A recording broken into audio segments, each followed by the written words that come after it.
Hello and welcome to the National Security Conversation.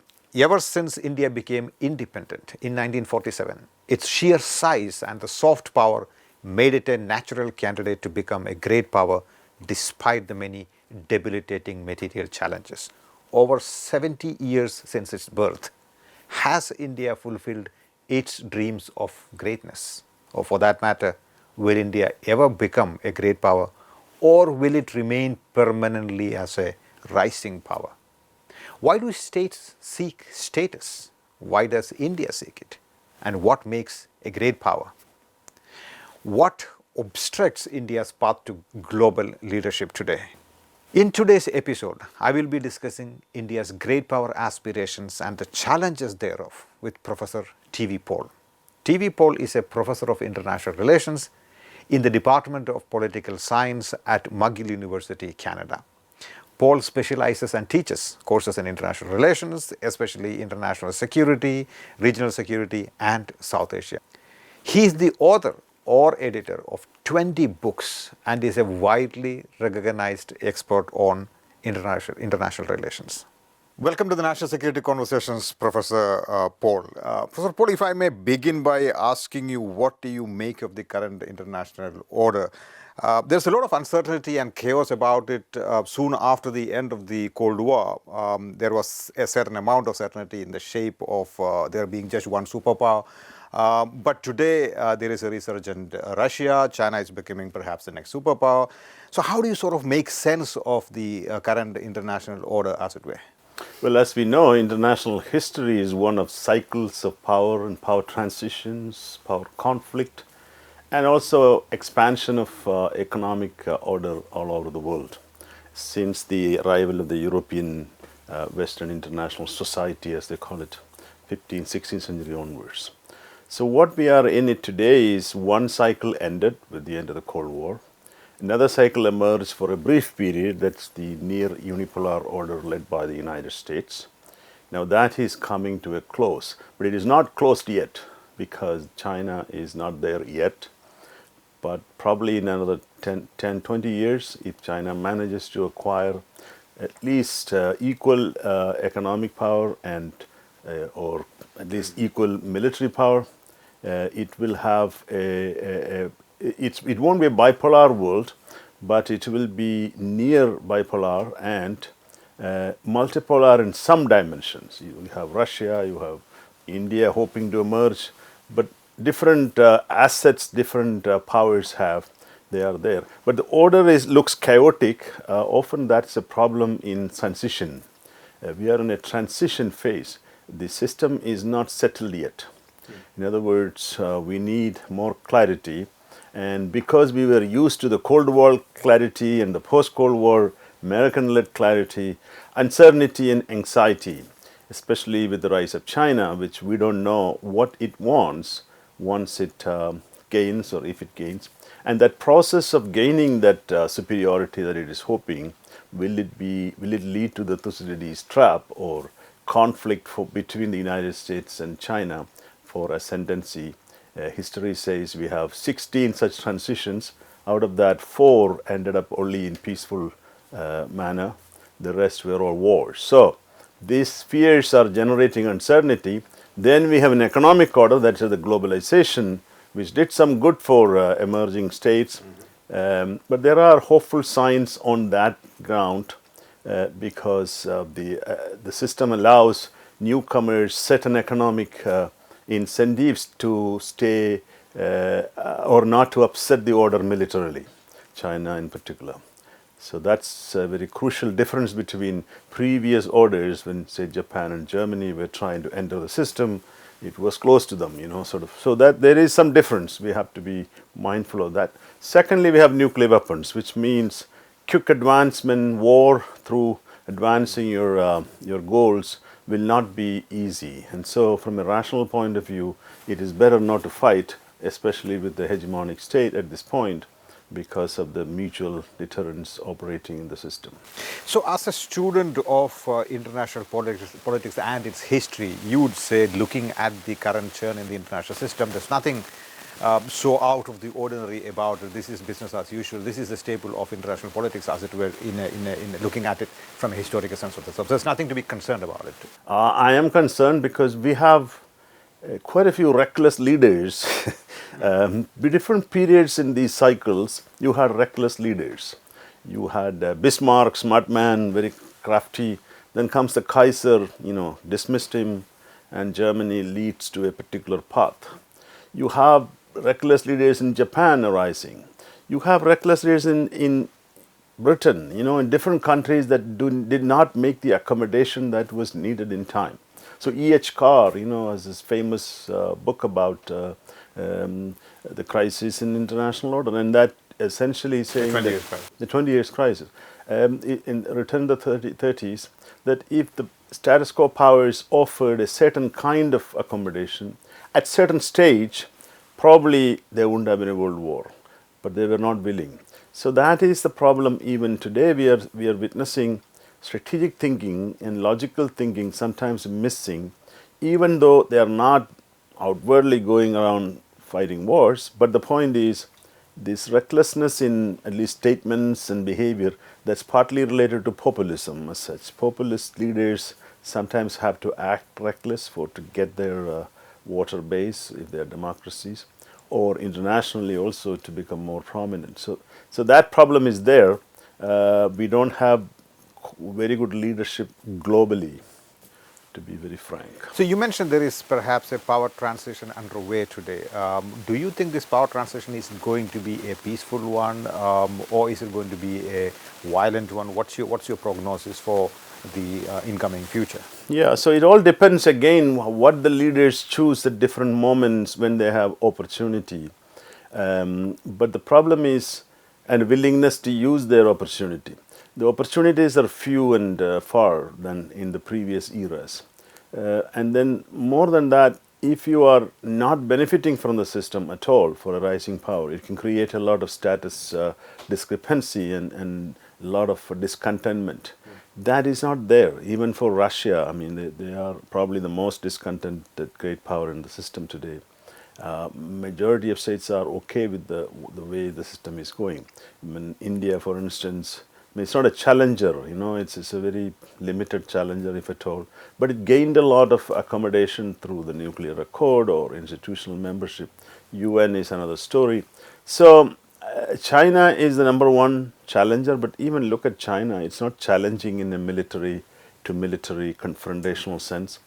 It's more of a challenge for authority or dominance through economic means, the Belt and Road Initiative, using a bit of the East India Company model, but at the same time not militarizing in a big way.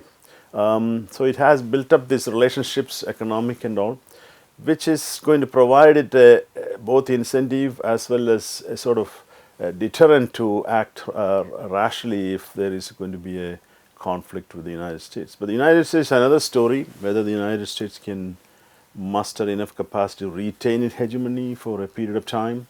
Some people say no. But there is a 15-20 year lag in military capability. The United States has vis-à-vis China. Economic capability is rapidly closing in. Where do you look at a country like India in this sort of a period of power transition, as it were, in the international system? Some call it a bridging power or a power that can somehow useful as a balancer, limited balancer. And so that is a questionable assumption, because in the past, balance of power was hard balancing, which is you form a military alliance and fight with the side. You can't be neutral and then say, I'm a balancer, although non-aligned countries try to do that. So India has a strategic autonomy in its policies. It's also playing what I call soft balancing. This, as you may know, my latest book is about. My latest book is on this soft balancing from empires to the global era. And India is one of the case studies. It's using multiple strategies, limited hard balancing, which means not equal to China, but it's still building enough capabilities in Indian Ocean and as well as nuclear strength. Not equal in any ways on various other assets. Economic strength also limited. But it is engaging in limited balancing or self-balancing with Japan, with ASEAN countries, United States in particular, then potentially Australia. It's engaging with the Chinese like diplomat. So it's a hedging strategy, which is not. It's a temporary strategy in the sense. It's an insurance strategy. If things go bad, you can rely on these states. But if things don't go bad, then you use as much these alliances or quasi relationships for your economic development. Now, the question is whether India is using that effectively. I can say probably not. Japan, for instance, should be helping us to develop our technological and infrastructure assets, and also using that relationship for a counter to BRI, to Africa corridor, Northeast corridors. But hedging strategy in itself would necessarily also mean that you got to be a little wary of getting into one alliance or the other. You go to perhaps be the multi-aligned, as Shashi Tharoor probably would put it. So in that sense, even doing business with China, doing business with Japan, the United States, all of it should be done simultaneously, perhaps. Yeah, if the system allows that. If you have a very bipolar rivalry, system won't allow that. You can't then go to the United States and say, I'm going to trade with China. Okay. Then you are non-aligned. See, that's where non-alignment comes in. Right. So strategic autonomy is possible because the system is not binary or highly competitive yet, like the Cold War. The system emerges as intense rivalry, then India will have to make a choice. At the moment, so what is the choice that is available to India? From a systemic point of view. Actually, what it is doing today, which is basically create multiple opportunities, not to alienate China, but not to completely join in the efforts it's doing, but to be very careful with respect to asset building. What India is not doing effectively is this make India assets. A great power is not a great power with its own capabilities. I'm not talking about military alone, but it is also economic. I'll come to that, the greater question, in a second. But just to get a sense of the non-alignment part, you said what India is doing now, which is basically trying to court various powers in the international system. To that extent, do you therefore think that the erstwhile policy, I call it erstwhile because non-alignment as a policy probably doesn't exist anymore in the Indian consciousness, was that a good policy to follow during the Cold War years? Does it have any future at this point of time? I think non-alignment will remain always, less like formal neutrality. The small European states had legal neutrality. The Austrias today, but before Switzerland for a long time, Sweden.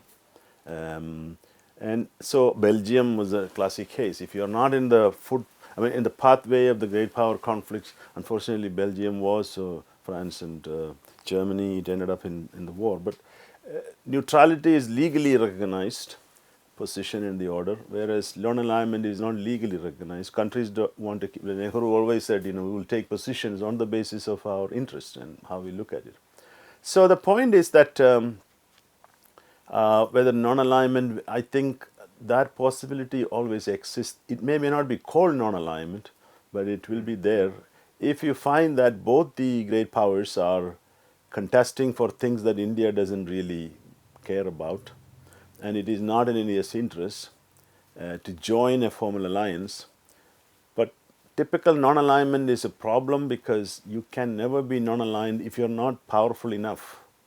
The problem was we didn't have a whole lot of material assets, so we needed the help of the Soviets when the Pakistanis were at war, and which aligned. So these alignments outside affect our choices. It's not in your hands all the time.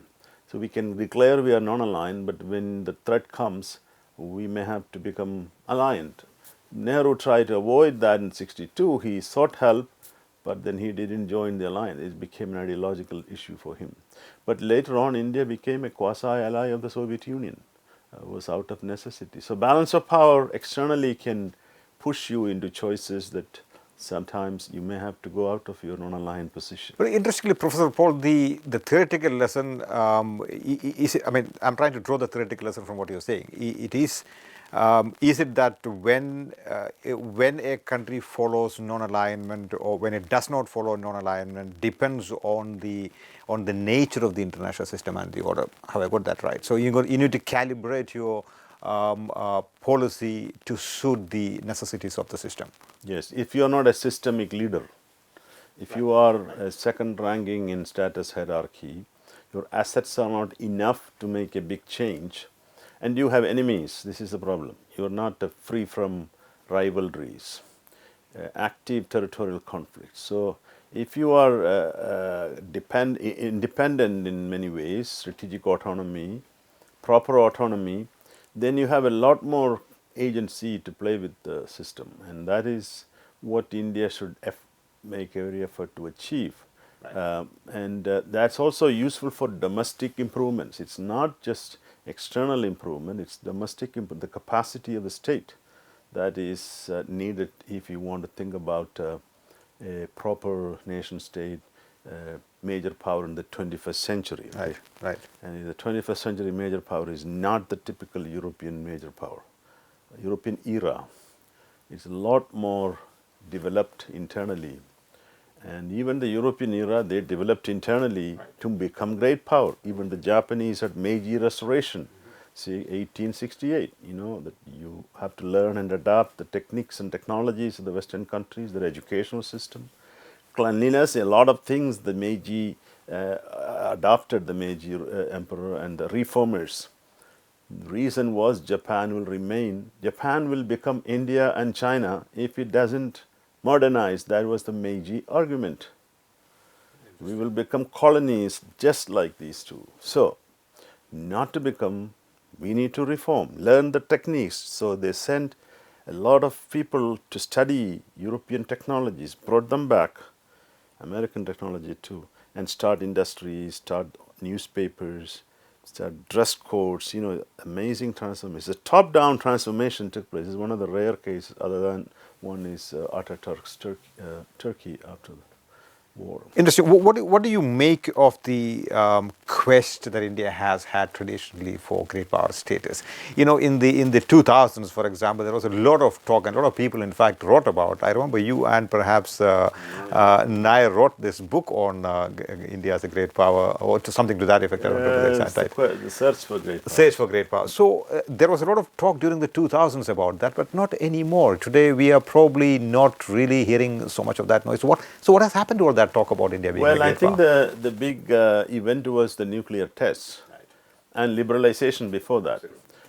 But the timing was so interesting that 1998, already had 7 years of liberalization, so economy was doing okay. Then the test came, so both economic and military power, if you add the hard power part, India is seeking much faster than it used to, So this is a sign that nuclear weapons by India was, or the order that India challenged was for status reasons. It didn't want to become a secondary state by accepting the unequal nuclear non-proliferation treaty, which didn't include India because it was not a test. It didn't test by 68. So the possibilities looked immense from the point of view of the leaders too, and especially the BJP under Vajpayee, made this point that they want to become, assert this position, challenging the NPT, Nuclear Non-Proliferation Treaty, as well as CTBT, Comprehensive Test Ban Treaty. So that's when people started looking at, and then the international agencies and different groups started looking at India as a rising power with the potential. And then the American rapprochement that happened, the nuclear deal. Then the economic prospects, 8%, and that is impressive for any rising power. So if you sustain that.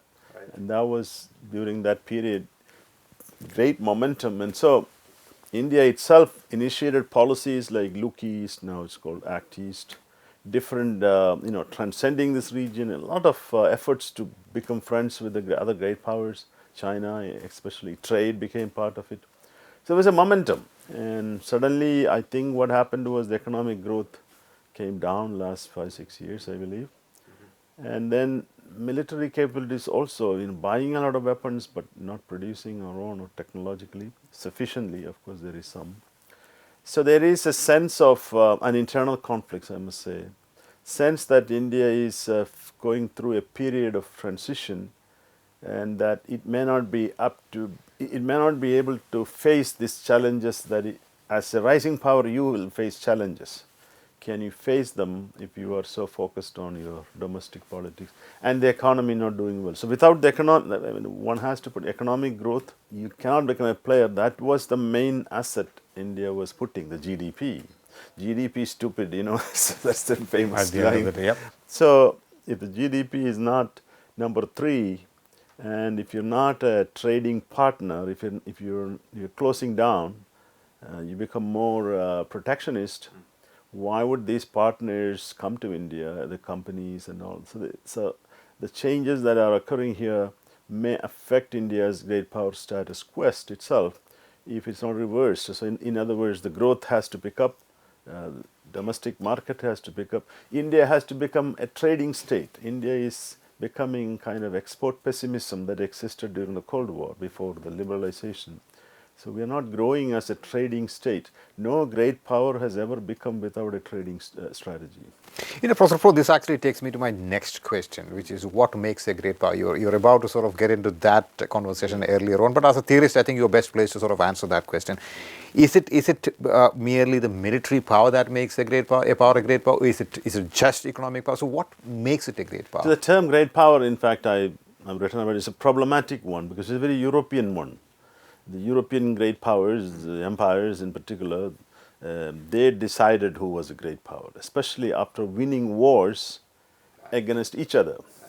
So that's why the settlements that they created, post-war settlements after Napoleonic War, they included France for a very interesting case study of integration of a defeated power.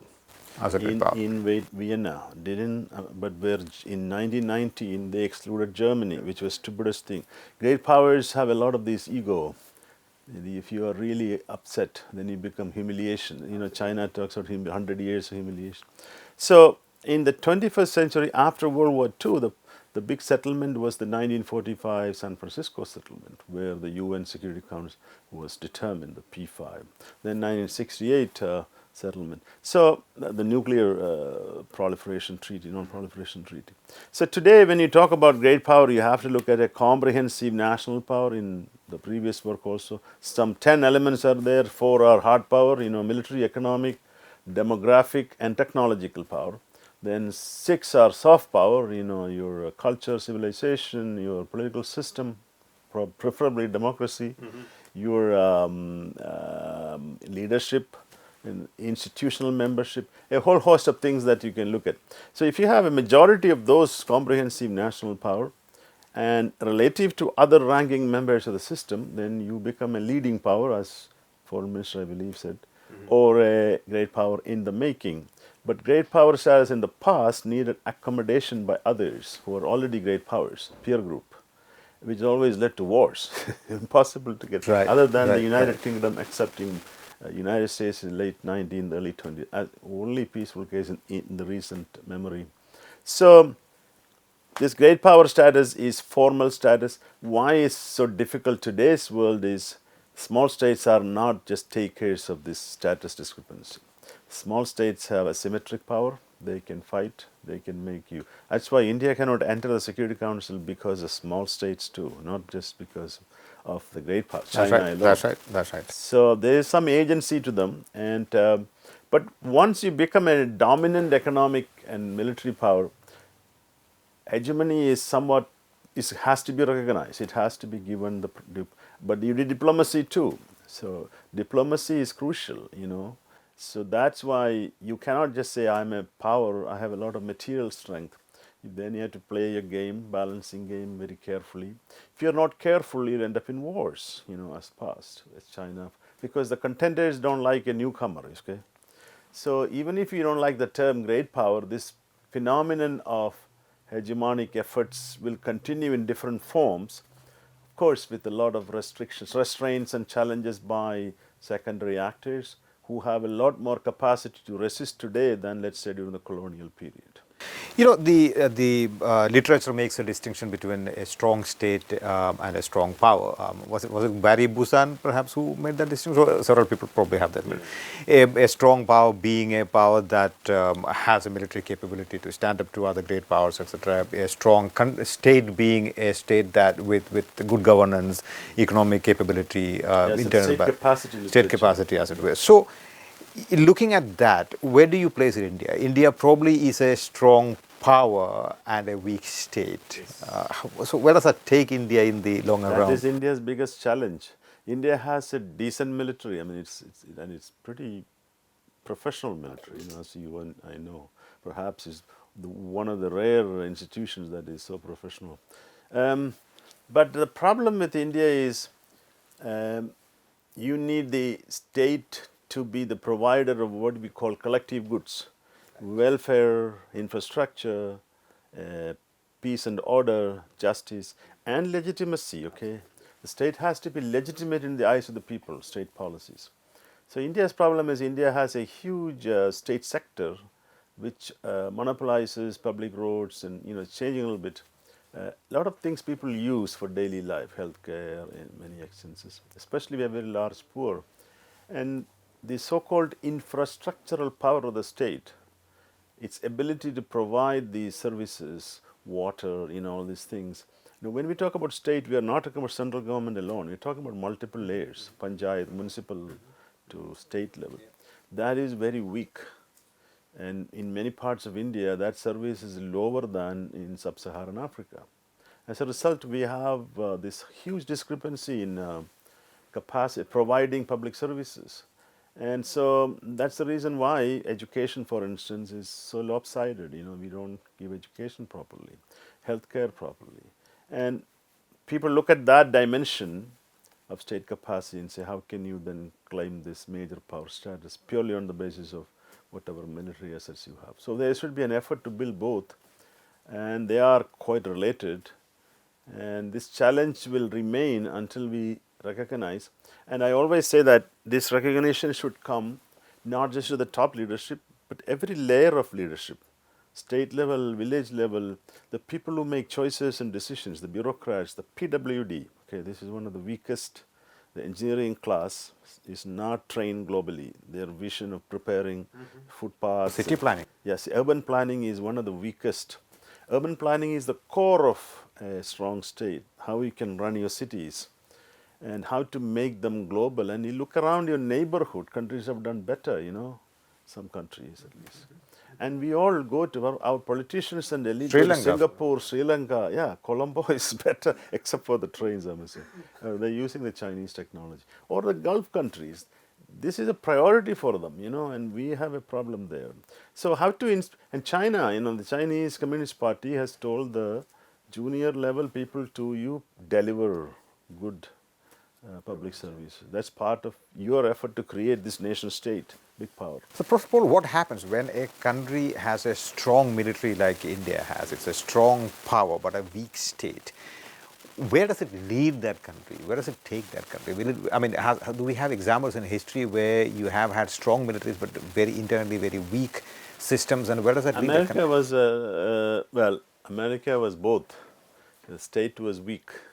They have our Fareed Zakaria has his Right, yeah, thesis on PhD thesis. from wealth to power. It was gaining wealth, but the state was fighting a lot of internal battles. You know, in Western expansion, and the state couldn't control these. You know, the whole Wild West stories. So the state asserted after Civil War in particular, and it took a long time for them to even think about power. So that is probably the closest example. Then, of course, China was weak to some extent during the Mao period, but Deng Xiaoping realized that it needs to reform and become an economic power and domestic improvements. And look what has happened, yeah. And that is a realization that in order to be recognized as a global power, you need to do this. So, whether India's example, I mean, right now, Russia, by the way, has got a lot of military power, but a weak state in some sense. But a coercive state, it can hurt the people if it wants. So, what India, should it become a coercive state without a lot of freedom or, you know, all the values that we cherish? Or will coercion turn internally? That's the point. And in great powers or aspiring great powers have this problem, coercion turning internally, because there will be resistance to movements or whatever, and then state will come to assert. So that lead to what Cal Holsty calls strong weak state syndrome. So the more you assert, you think you are winning, but you're not. You're not gaining legitimacy, and people are not happy with you. Then the state will do more coercion. And this cycle continues. In that process, you lose your global status too. You could lose your global status. Do you see such tendencies in India today, in contemporary India? It could get there, unfortunately, if you're not careful. So those who in charge of the national running the state must realize their actions have consequences, not short term, but long term. So even if you achieve short term achievements, if you're looking at the comprehensive national power, including the legitimate state, India has always called, sometimes some people call it soft state, weak state, different characterization. State has to become an effective agent of transformation of society, not to the extent of religious or other manifestations, but the extent of economic and opportunities and modernity has to come. Rational thinking, instrumental rationality, and not value rationality. This is a big difference. Absolutely. This is the Weberian, Max Weber's idea of rationality. So if Talks you of mix four types of different. If you mix instrumental rationality with value rationality, then choices become very confusing for others to understand. Why are we doing certain things? And that's a problem in Middle East too, some of these countries. Pakistan is a good example. in one of your earlier answers, while elaborating on what a great power is, one of the attributes that you attached to a great power was soft power. Do you think India has been able to calibrate its soft power, utilize its soft power to support its claims for great power status, as it were? Yeah, but Nehru's time, the first, until 60, 61, soft power was the only thing we had. Basically, good diplomats going around the world, participating in the UN. Yeah, civil. Yeah, and it just came out of a big struggle against an imperial order, defeating in some extent. That order collapsed, and it's not just India's efforts, by the way, it's the end of the war and Britain couldn't fight back. But it contributed. I mean, there's no doubt that without that freedom struggle, it would have been delayed. So what happened, that was giving it a lot of moral heft. And Gandhi was very impressive for a segment of the Western world in particular. And people are adopting that strategy. But it lost a little bit of that power with the partition violence. And then, of course, this continuous conflict with China, Pakistan and China. The 62 war was a big blow to the claim for soft power. Soft power could not protect us. We needed to seek American aid, and Kennedy rushed aid. So, and then we tried to play hard power, Indira Gandhi's time, nuclear test. Not effectively because you tested, but nothing happened after that, and you needed to develop a deterrent. So it became a target of international sanction regime.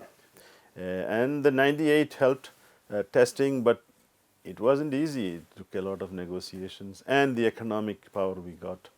So if you look at soft power alone, it cannot compensate for a large state as claims for greatness. It must be there. Without that, it will become a brute little power. Russia has a lot of military power, but people say may not have enough soft power, except diplomacy and lingering institutional power. So multi-pronged power status requires all these assets. Professor Poe, you talked about soft balancing, and you've written a lot about soft balancing, actually. How do you, if we were to advise the government of India, what advice would you give them in order to calibrate soft balancing strategies in India's foreign policy as we are today? India is doing a bit of everything, soft balancing, limited hard balancing, then diplomatic engagement. I would think soft balancing should be used as a strategic strategy to gain more economic goods from your friends like Japan, United States, as UK, Germany. Yeah, every country that will value you and use their technologies and their assets to build the domestic strength. See, during the Cold War, Japan, Korea, and Taiwan and all became strong because they had a relationship with the United States, even ASEAN countries, by the way, because America opened up its market, and the European countries used the American market too. There was a big relationship, a strategic relationship and economic relationship. And these countries used that using their different developmental state approach, trading state approach, etc. So what is missing in this case? Also command economies and smaller states, as it were. So Japan was not a total, I mean, Japan's economy is very unique. Yeah, but that is an excuse. Even China, after Deng Xiaoping's rapprochement, allowed the opening of the Western market. The strategic adjustment was the precursor to the economic adjustment. So this is where Indian elite should think. We have opportunity, very rare in history, okay, very rare in India's past too, where many of the world's richest countries are potentially our friends. And we need to use them, their technology, including Israel. You know, if you can get their civilian, I'm not talking about military alone, use their technologies. The Japanese should be here running, and the Koreans, you know, certain technology they have, impressive technologies, to improve our quality of life, and that will help us in the long run for claiming that status. You know, a lot of people make the argument that what is happening in India today internally, domestically, say in Kashmir, or the whole protests against the new citizenship amendment bill, or generally violence in some quarters against minorities, especially Muslims, all of that is somehow taking, somehow having a negative impact on the status or reputation that India has enjoyed traditionally in the eyes of the international community. Do you think reputation and status matter? You've written about Yes. status literature, you've contributed a lot to that. Yes, the notion that status is static has to be removed. Status can go down, up. It's not linear. It can depreciate. I use the example of Argentina. Argentina was richer than Australia at some point in time, in the early 20th century. Argentines messed it up. They don't collect taxes properly. The state is mess, and a small even it's decent country, big territory, and countries have come up and gone. You know, like even Britain. You know, the status questionable today.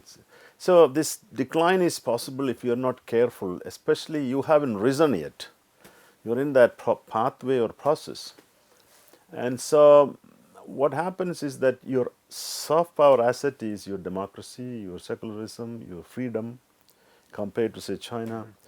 And these assets are giving you an extra mileage in the international community, especially the liberal world, where you looked upon as a power that is not threatening. It's a valuable power because it is democratic.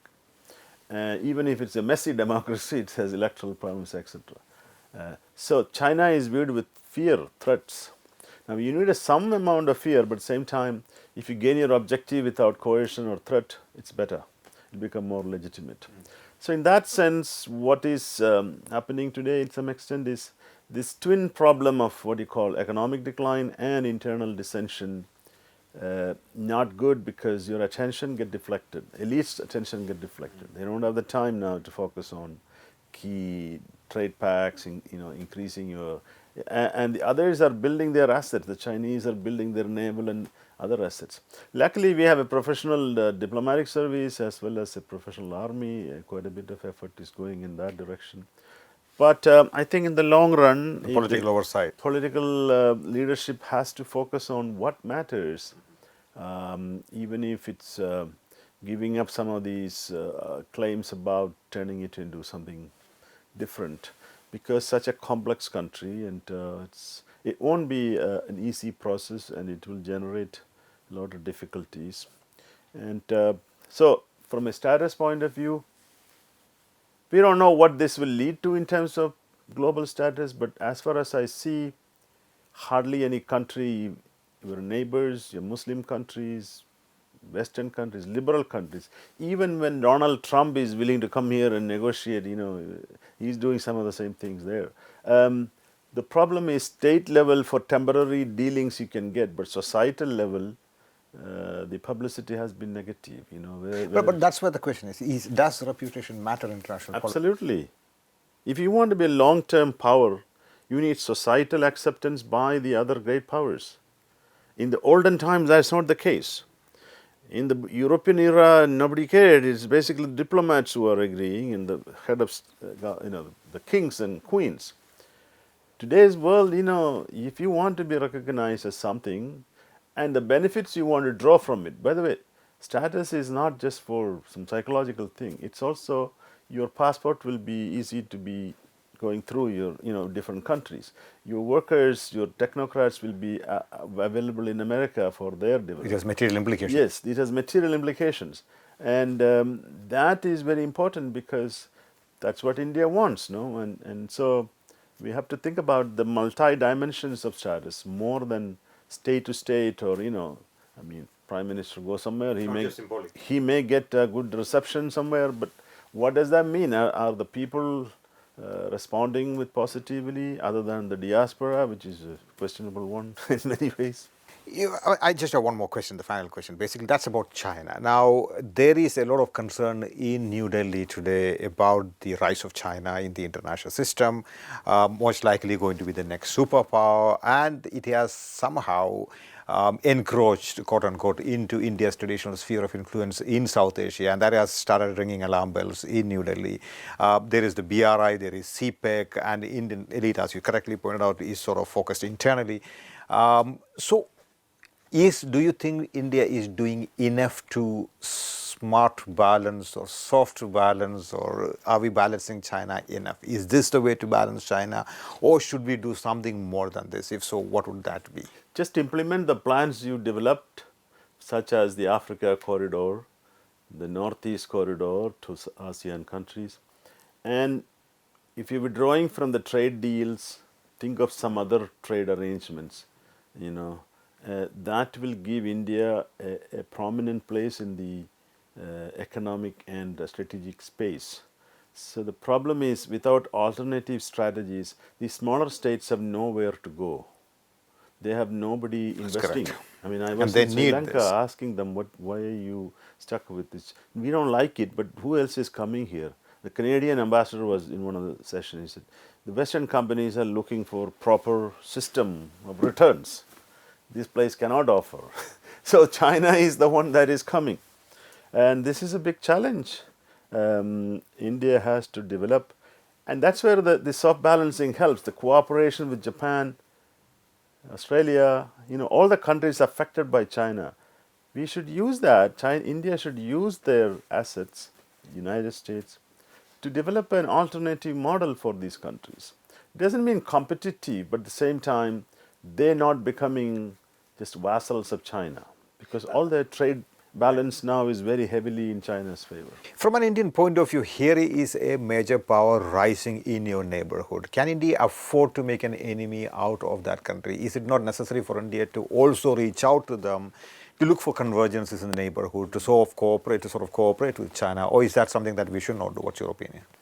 Well, India has been doing some cooperation. If you look at the BRIC system, the SCO, etc. But the problem is China has this Pakistan close ally. So China doesn't want to abandon that. Secondly, China doesn't want a peer competitor. China doesn't mind India staying secondary rank in the system. It suits them, of course. It suits them very well. And they will try their best. Occasionally they will act like, but they are also very clever. They are not alienating India. Like, they know that India joins a military alliance, it will hurt them, their efforts. So it's a Sun Tzu strategy, sort of, you slowly go, but at the same time. So what should India do? India should strengthen its northeast, places where China has now developed tremendous assets, its own road system, defense system, Indian Ocean, partner with others too.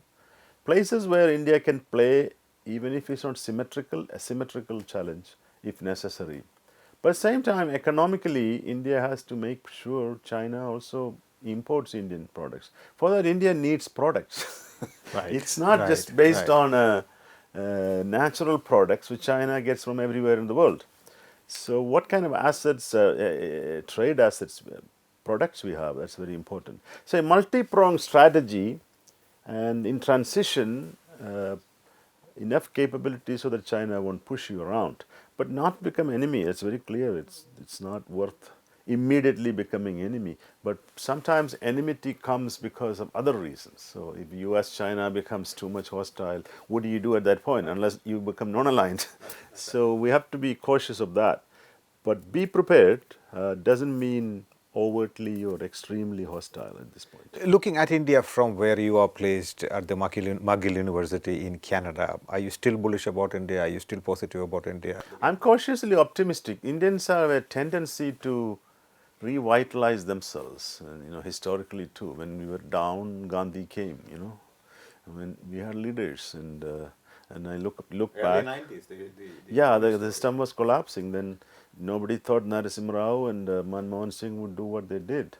Enormously impressive achievement to get out of that major crisis. And then Vajpayee's time too, we did quite well. And then last 20 years of growth before the crisis started. So at the same time, we don't want to leave the cyclical thing to only to chance or historical things. Self-correction. We need self-correction can happen, but sometimes not. Can lead to other externalities or consequences. That's why the elite has to consult people, different talent pools, and then use the talent to come up with a rational, instrumental rationality policy sort of thing, rather than pushing into the value rationality world, which there is no answer, there is no end to it, because we don't know whose religion, whose faith is more accurate than the other. I mean, you can say you are more prepared for heaven than I am, but I don't know, it depends. Professor, wonderful talking to you. Thank you so much. To receive instant updates on all videos from The Wire, click the subscribe button and hit the bell icon. Pay to support independent journalism. Click the link in the description and choose the amount you want to pay.